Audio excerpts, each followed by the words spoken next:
I just want to do God's will.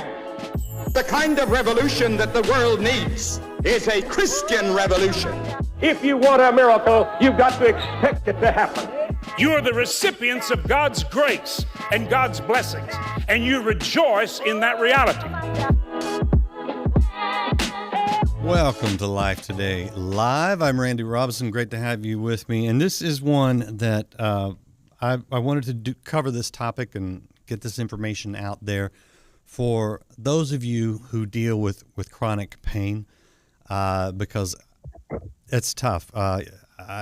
Fortunately, I don't live there. My wife would say that the only chronic pain in her life is me, but that's not the kind we're talking about today. We're talking about the real physical pain, which can be debilitating. And is there really anything we can do? If you're like me, hey, when I need surgery, I'm glad the anesthesiologist is there to knock me out.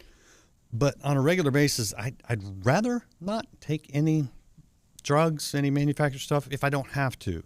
It's not like some kind of conviction kind of thing. It's just I don't like to. And after surgeries I've had, I try to get off the painkillers as quick as possible. Get that. I want to know, what can I put in my body that is natural, that is God made in a sense. What can I do now to prevent the chronic pain later? All good questions for which I don't have the answer, which is why I go to someone who does. And so there's a book out for those of you that want to follow up in this area. It's called In the Garden. Looks just like that. And Nichole Fogleman is the author of that.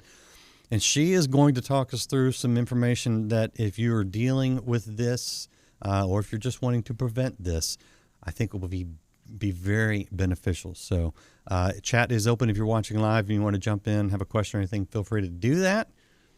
And we're glad you're here today. Nichole, great to have you on Life Today Live. Hi, thank you, Randy. I'm so excited to be here. Just one thing I like to do when I talk to anybody in any area like this is sort of lay out the credentials. So give us a little bit of your background, training, what you work in. Oh, thank you. I am a nurse anesthetist, what's called a CRNA, certified registered nurse anesthetist. I've been doing this for over 20 years. I am the person who puts you to sleep. Okay. I'm working in the operating room. Usually I work as a team approach with the anesthesiologist. So me and the anesthesiologist, and we're there to take care of you from the beginning to the end. Yeah. So what you're saying is you're a drug pusher. Yes, exactly. But in a good way. Okay. Yeah. So, okay. That's very interesting because you're writing about natural things. What made you look in this area when you're someone who is an expert in the pharmaceuticals? Yeah, that's a good point. So I guess it all comes back to my mom. My mom actually suffered with chronic pain. Mm. And so many things we found about people that deal with chronic pain is that medicine is not always the answer. And the pharmaceuticals definitely are not always the answer.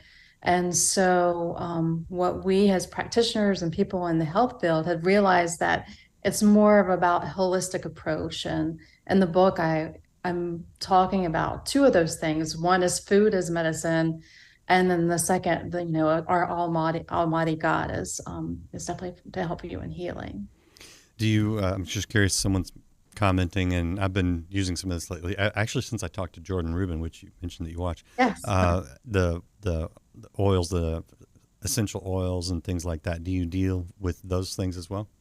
I do not. Okay. I do not. Okay. I've read a good bit, and I've read some. There's not a lot of publications out there that have a lot of support for it as far as scientific base. Okay. So you come from a very scientific approach then, which is great. I do. Okay. And in my book, I do have pretty much everything that's in the book. I try to give some kind of reference, a scientific reference too, because I am definitely science-minded. Mm-hmm. So, and I try not to be too science-minded. No, but I think there's a proper balance in there. And sometimes we can stray to one side or the other. As the Irish say, for every mile of road, there's 2 miles of ditch. And I think one ditch is relying too heavily on the pharmaceuticals. The other is discounting them entirely and just trying to go, which I've seen catastrophic effects of lost loved ones sometimes due to maybe getting in one ditch or the other. Won't go there. Talk to us a little bit about what you're looking at from a food standpoint. What is in the garden that maybe we're not taking advantage of? Well, let me explain a little bit about the book itself. Okay. And so the book is designed to be 40 days. So you're going to spend 40 days healing your body and through food. Food is medicine, and eating a plant-based diet. And so my goal is for the book to walk you through those 40 days with a devotion for each day. And so at the end, the goal is for you to start the healing process, because the body is an amazing healer on its own. And so that includes definitely with chronic pain, with heart disease, with diabetes. And so that's the goal here, is for you to eat in a plant-based diet. Okay. What's the problem with meat? Well, this is a great question. A lot of times, especially with pain, a lot of the diseases that cause pain are caused by inflammation. And so there have been scientific studies to show that meat can cause inflammation in your body. And so we want to cool that down, and we want the body to start to heal, to get rid of that inflammation. And eating a non-meat diet definitely can help heal the body and decrease that inflammation. Okay, so you're not suggesting that we never eat meat again. What you're saying is maybe that we just take a break from it in order to allow some good things from it. But I do feel like after you do this for 40 days, you're going to see how good you feel, that you're really want to decrease the amount of meat that you eat in your diet. A lot of times people that are experts go for an 80-20. So 80% plants and maybe 20% of the other, because it is hard to go cold turkey. Cold turkey. See, there you yes. go.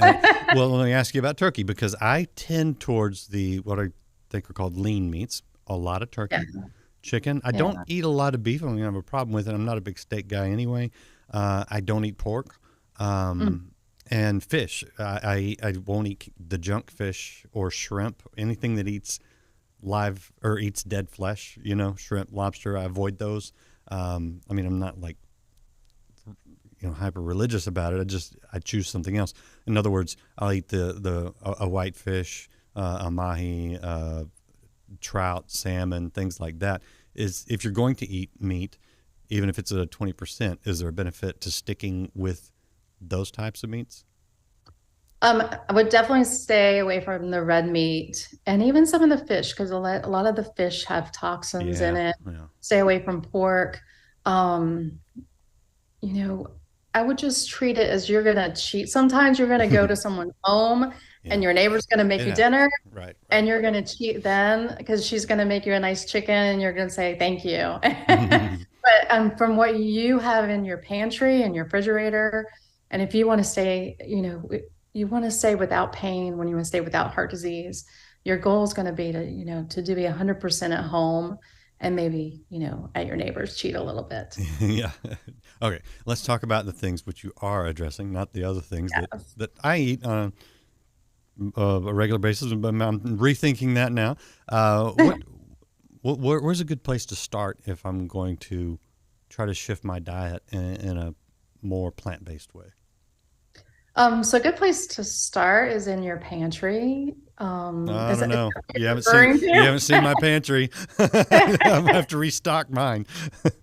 So I do encourage you, if you were, to start this book, is start in your pantry and get rid of anything that has 7 ingredients or under, and get rid of those things. So you want to take out the processed foods. You want it to just be your nuts and your grains and your fruits and vegetables. Okay. Well, and it's pretty strict, I will say, but this is about healing the body, So, and your people that are out there, go ahead. When you look at a package and it's got a lot of ingredients, a lot of them are preservatives, additives, sugars. I have a feeling those are probably not good, especially when you accumulate them over a lifetime. Yes, that's true. Okay. And in the book, I do talk about things that you can substitute. So say, for example, sugars, high sugar foods, there are things that you can use like honey and agave, things that are natural, Mm-hmm. even the stevia. So I do give substitutes because it's easier to have someone tell you, substitute this for something that you're going to take out that's bad. So One thing that I have heard a lot, and I've tried to make a conscious effort to do this, is to eat things in their natural state, if that makes sense. In other words, eat some vegetables I don't like raw, so I want to cook them. But eat more things basically right off the vine. yeah. Not literally, but apples, bananas, the fruits, the nuts, the things like that. Is that helpful? I think that's definitely true. As far as organic and eating more in the pure state. Mm-hmm. But I don't want you to be extreme about it because if you're eating a lot of organic foods, it can be very costly. So I try to teach people to eat locally and eat what's in season.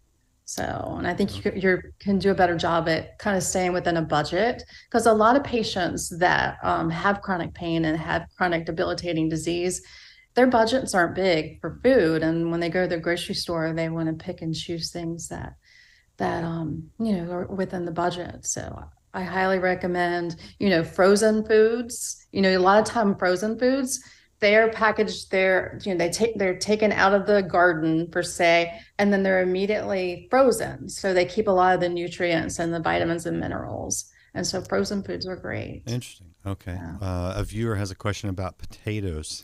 White, yellow, or red? Is there? I think potatoes are great. I think any color. I was in Peru once, and they have. I didn't even know there was like maybe 1,800 different potatoes. Oh wow. And they make them all in Peru. But actually, in the book, I actually talk about simple foods, and the potato is one of the recipes I have because it's just a simple baked potato, and what ruins the baked potato is all the sour cream and the cheese. Just put some lemon juice on it. Just take some fresh lemon juice and maybe a little bit of salt and pepper, and it's great. And it gives you kind of that deep, depth that you're looking for when you're eating a potato. So you mentioned pepper. I am a pepper freak. I will eat. Oh, that's great. You give me a baked potato, and I don't want the junk on it. I don't like sour cream anyway, but I don't want to put butter on it. I load it with a ridiculous amount of pepper. I literally am the guy that will take the top of the pepper shaker off at the restaurant and you just start doing this, and I get some weird looks. But I mean, pepper's good for you. Yeah, pepper's great, right? Good. And actually, one of the disease-fighting chemicals, curcumin, which is in turmeric, actually it increases when you put pepper on turmeric. It actually increases the bioavailability of the turmeric, making it fight inflammation even more. Okay.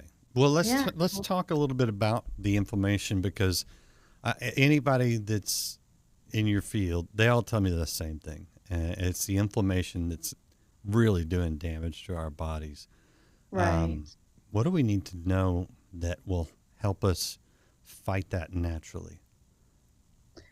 I think our bodies are designed to fight things like this naturally because they found that once you stop placing the toxins in the body starts to heal itself. So the body, has its automatic tendencies, your immune system, you've got your different steps, your immune system, and it's designed, God made our bodies designed to fight toxins, to fight bacteria, to fight viruses. And so, and that whole, it's going to fight inflammation. And we just have to give our bodies a chance by not putting the pollutants that we do put in the body. Have you seen anybody that has done this, seen some real significant improvement?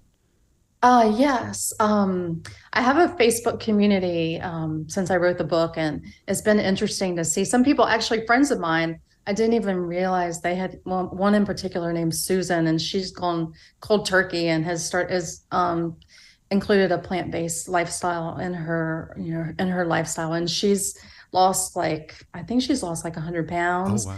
and she feels great. I bet. She's doing things that she could never do before. And she's like, Nichole, I used to listen to you always talking about eating healthy. And I'd look at what you would eat at work. And she's like, I just started doing it and it works. And there's stories and stories out there. I mean, I can give you lots of references of books and all kinds of things, cardiologists that have worked with patients and they all said, do it. I mean, 3 weeks in, you can see a huge result. Wow. Interesting. All right. Well, we're talking to Nichole Fogleman, a CRNA nurse. Very good. And this is the book. It's called In the Garden. What is the name of the Facebook group if someone wants to jump in there? It's In the Garden. It's Okay. and it's probably attached to my name, Nichole Fogleman. Okay. But it's called In the Garden. So you just look for that on Facebook. Yeah. So before Christmas, we took 40 days before Christmas, and we spent the 40 days together as a group and immersed ourselves in the book and immersed ourselves in scripture. And then I've continued giving tips. Usually on Tuesdays, I give tips, and then Thursdays, I usually give some kind of scripture reference and kind of whatever I'm doing in my life. Yeah, nice. I want to show people the website too, right here.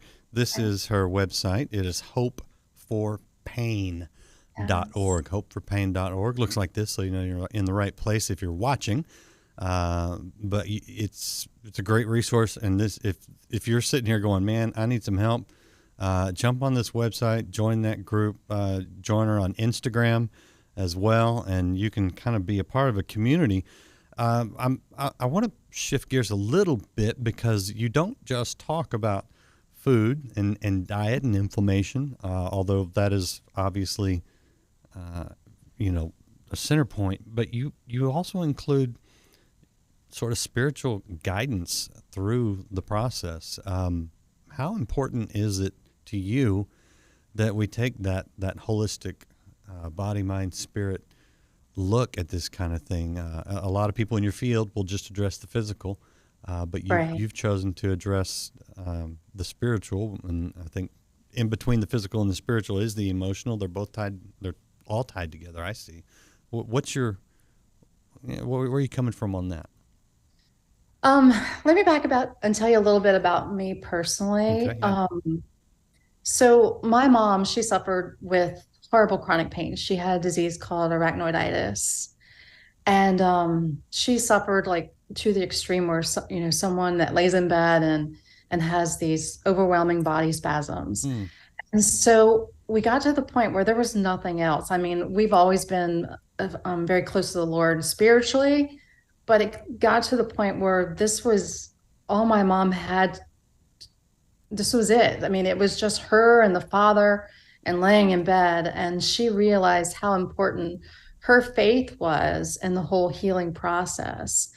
And I've always been very strong in my faith, and I've written for Hope for Pain for a long time. And I just really feel, and I saw what God did through my mom, and then just the whole spiritual aspect, how important it is for people that have chronic illness, that they include that part in their life, not just the medicine, not just the, what you're putting in, the healthy part and the healthy eating, is that we need to include God in the whole process.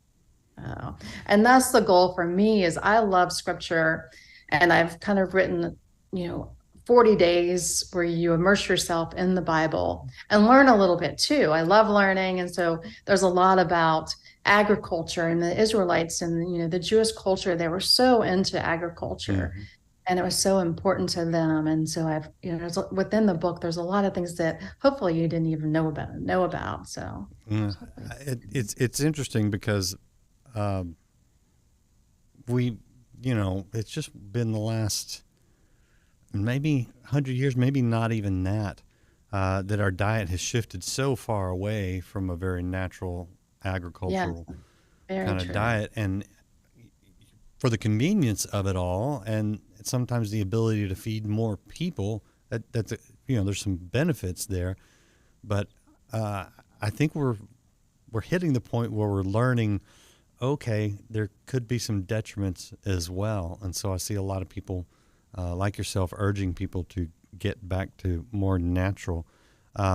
Do you grow any of your own up there in Virginia? Yes, I do have a garden and I love to garden. And so I usually just do the basics. I experimented with like something a little more elaborate like broccoli and stuff. I haven't been that successful, but like tomatoes and cucumbers and watermelons and cantaloupe. Well, no, a friend of mine, his wife is very much into this, and it's kind of taken over their yard. Their yard's not too big, but they've got all sorts of things. But we went out and we picked some peppers and some tomatoes off the vine that were ripe and took them in and had a salad, and then she cooked. She's a fabulous cook. And it really tasted so much better. It does. And that's been part of my frustration, frankly, is because I go buy the stuff in the store and they're picking it off the vine before it's ripe and things like that. And I don't know, is it worth it to grow your own, you think? Oh, I think so. And like I said before, a lot of people that have chronic illness don't have the budget to go to the stores and pick out organic food. And a seed is so inexpensive. And to start growing your own food, that's something I definitely promote and talk a lot about on social media. And the whole process is fun too. Once you start the journey, you start realizing it's fun. You can go outside in your garden and get some spices that you're looking at a cookbook that you picked out from the library and go, pick your own spices from the backyard, and it makes it fun. It just becomes a fun process. It's not a laborious process. And it does taste better. It definitely does taste better. which takes sort of the dullness out of sometimes when you think of dieting or not eating, the rich foods you're used to out of restaurants or things like that. Actually, it's very interesting. And let me ask you this, because so when you're addressing the physical, you're addressing the spiritual. Do you see any shift in people's mindsets and in their emotional well-being? I honestly, I hope so. Yeah. I haven't seen, because usually the people that I'm really close with that I have have gone through this process are probably already really well connected spiritually, and they're Christians. A lot of the things in the book, I do witness and give my testimony in the book. And so my goal as a believer is that other people will pick up this book. Actually, I was at my hairdresser earlier today, and she's not a believer, and we've talked about it and depth. And she was sharing some things about, her beliefs. And I had it was a great witnessing tool. I gave her my book this morning, and she told me about this great vegan restaurant that, that's across the street. And so we just kind of collaborated together, and it was just a great witnessing tool. I feel like the Lord's given me. So yeah, that's interesting. All right. Well, I think there, I've seen a movement over the last few years for people to sort of take charge of their own health as best they can. And I think it's very interesting to hear someone who is in the medical field say, oh no, there are things you can do to improve your own health, to reduce the pain, to set you up where you don't have the pain that is outside the medical field. There's a refreshing sort of honesty and yet some credibility there. Are you seeing anything, since you monitor the scientific side of things, that backs up a lot of what you're saying, that says, look, yeah, you can move off the medications, maybe you can do some things with your diet to let the body heal itself? Is there any interesting medical support for that? And so one of the things within the pain community, and these are scientists all over the entire world, have realized that what they call is self-management. And this is exactly what we're talking about. We're giving the patient control to manage their care.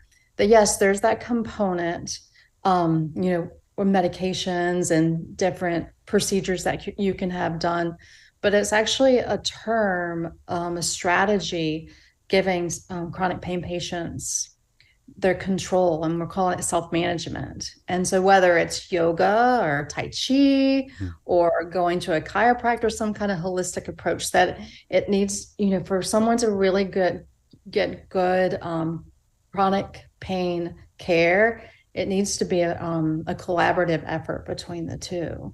So. That's good. That's very interesting. Do you realize that when you say that you're a part of the pain community, it sounds really awful in some ways? Yes, that's true. That's funny. We'll call it pain management. Pain prevention.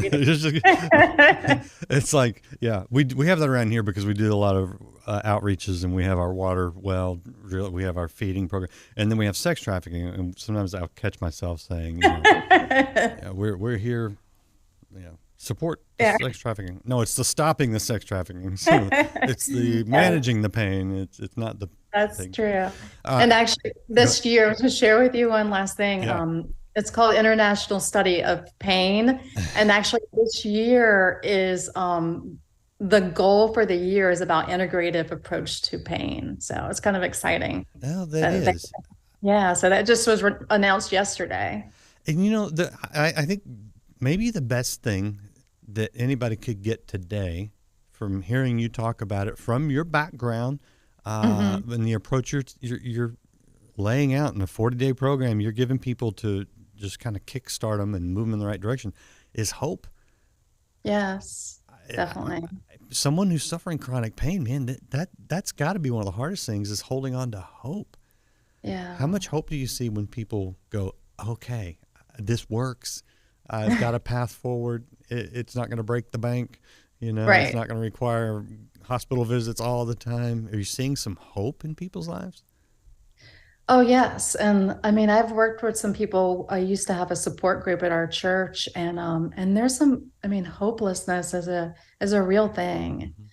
And they just keep going to the doctors and keep going to the doctors. And what I'm hoping is that, yes, you're going to keep going to the doctor some, but you're going to take control at home, and you're going to have hope, that the good Lord's going to give you, and that and doing some of these strategies yourself give you some hope. Love it. And that's why the website is hopeforpain.org. Yes. And if you don't hear anything, if you're suffering and you hear one thing today, hear that there's hope. And I believe that's true. And that people do care, because a lot of times people with chronic pain, they feel like people don't care, and people in the medical community that they don't care. But that's not true. There are so many people out there that care, and it's and people that are learning more about the whole disease in itself and learning to care. Oh, that's important.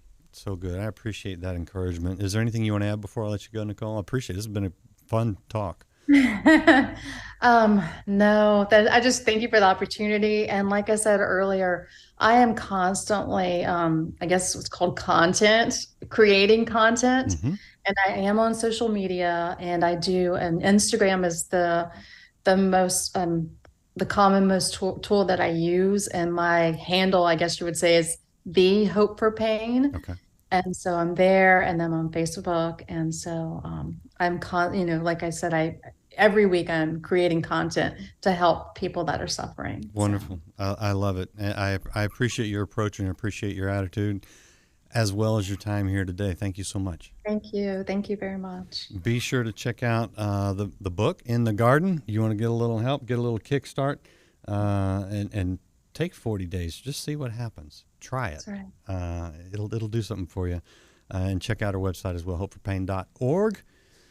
I appreciate you guys hanging out. If you know someone that needs to hear this, my goodness, hit share, tag them, whatever. Say, hey, listen to this. And Carolyn, you're welcome.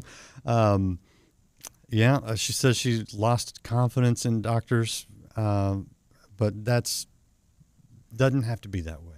You just heard from someone in the community who is giving you hope, and so it is out there. So take hold of that hope, take it with you, and take action. And we'll see you again next time here on Life Today Live. It is always possible to do the will of God. He has given us the will to choose to come, to choose to bend our necks, to choose to bend our necks, and to choose to learn. It is always possible to do the will of God. Nobody can prevent you from doing the will of God.